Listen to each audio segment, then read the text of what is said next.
Tanti auguri a te!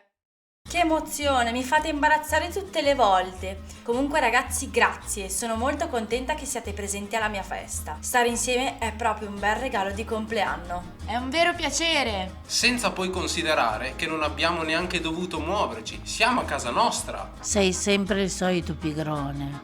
Scusa, ma quanti anni festeggi? Lo sai che non è educazione chiedere l'età ad una signorina? Dai, allora dimmi, a quanti anni umani corrispondono?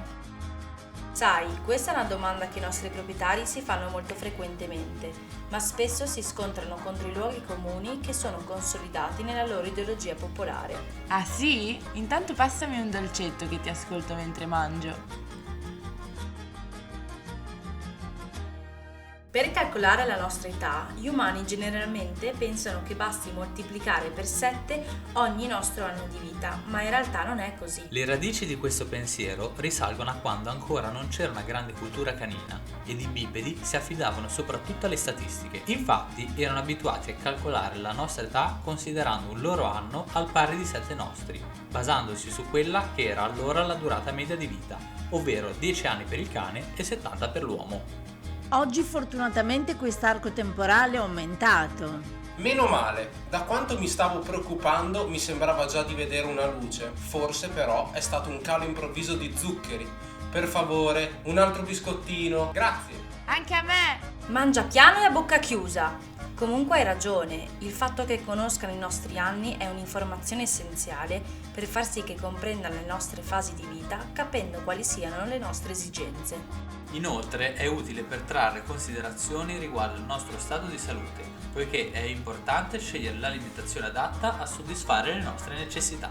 Anche il gioco e la socialità sono importanti, infatti un cane felice, attivo e che riceve tanto affetto si ammalerà di meno e vivrà più a lungo. Ok, ma quindi come si calcola la nostra età? Mi sa che quando la maestra lo ha spiegato ero in bagno. Allora, in linea di massima un nostro anno di vita equivale a 15 anni umani, un cane di 2 anni a circa 24 anni umani e al superamento dei nostri 2 anni d'età ne vanno aggiunti circa 4 per ogni anno canino. Però bisogna fare delle distinzioni in quanto questi calcoli non tengono conto di un elemento fondamentale, ossia la taglia. L'età massima e media che potremo raggiungere è determinata già dal tipo di corporatura. Per un collega scodinzolante di taglia grande, quindi, ogni anno vale molto più di 7 anni umani, mentre per uno di taglia piccola, un anno umano ne vale circa 6. C'è da dire anche però che chi è come noi ha una vita più longeva rispetto agli altri simili. I cani piccoli possono vivere dai 15 ai 18 anni. Parlando invece di una taglia media, gli anni di vita raggiungono la soglia dei 13 o 14. Invece i pelosi più grandi hanno un'aspettativa di vita minore, poiché vivono mediamente tra i 9 e gli 11 anni, sempre con delle eccezioni. Per fare un esempio, un cane di 8 anni che pesa meno di 9 kg ha un'età umana di 48 anni, mentre un cane della stessa età, dal peso di oltre 41 kg, ha un'età umana di 64 anni. Nella botte piccola allora c'è il vino buono. Ok, ci sono. Vi va di fare insieme una tabella così non me lo dimentico? Sì, dai, grande! Vai, grazie!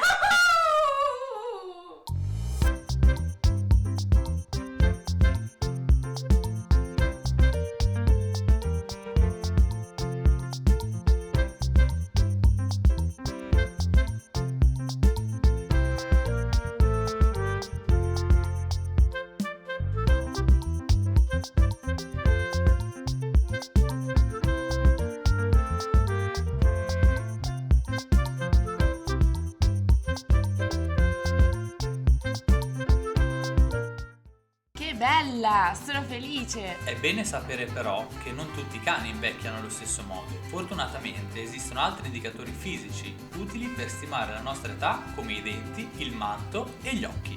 Ma prof, aveva detto che oggi non interrogava. Per quanto riguarda i denti, i cuccioli iniziano a sviluppare la dentatura dopo le prime 2 settimane di vita. Per arrivare a ottenere una dentatura matura e definitiva bisogna aspettare fra i 6 mesi e l'anno di vita, quando i denti iniziano a essere bianchi e aguzzi. Se invece i denti non vengono curati, sono guai, siccome iniziano a cambiare colore diventando giallastri, aumentando sempre di più la predisposizione all'accumulo di tartaro e alla presenza di placca fino alla perdita dei denti. Anche il pelo può determinare il nostro benessere. Da giovane, infatti, avevo un manto così morbido, sano e lucido, tale da far perdere la testa a tutte le cagnoline del quartiere. Sei il solito Casanova. Comunque ti ricordo che nonostante sia vero che il nostro manto cambi di colore con l'apparizione dei primi peli bianchi, questo non è sempre sinonimo di invecchiamento. Potrebbe essere dovuto a stress, problemi di salute oppure alla genetica. Nel tuo caso invece che pensi troppo alle altre cagnoline. Dai, non litigate, nei vostri occhi vedo ancora vivo il fuoco del primo amore. Ma che? La mia è una fiamma di gelosia! Scusami, ma non riesco proprio a resistere a quegli sguardi cristallini di chi vuole scoprire e divertirsi. Ma cosa vuoi fare che a malapena riesci a vedere la pallina quando te la lanciano? Qualcuno ha detto pallina? Cari genitori umani, anche noi seguiamo un ciclo di vita. Nasciamo, attraversiamo il momento della pubertà, seguito da quello dell'adolescenza, per poi essere adulti ed infine invecchiare diventando anziani. Ciò non vuol dire però che non ci stancheremo mai di amarvi.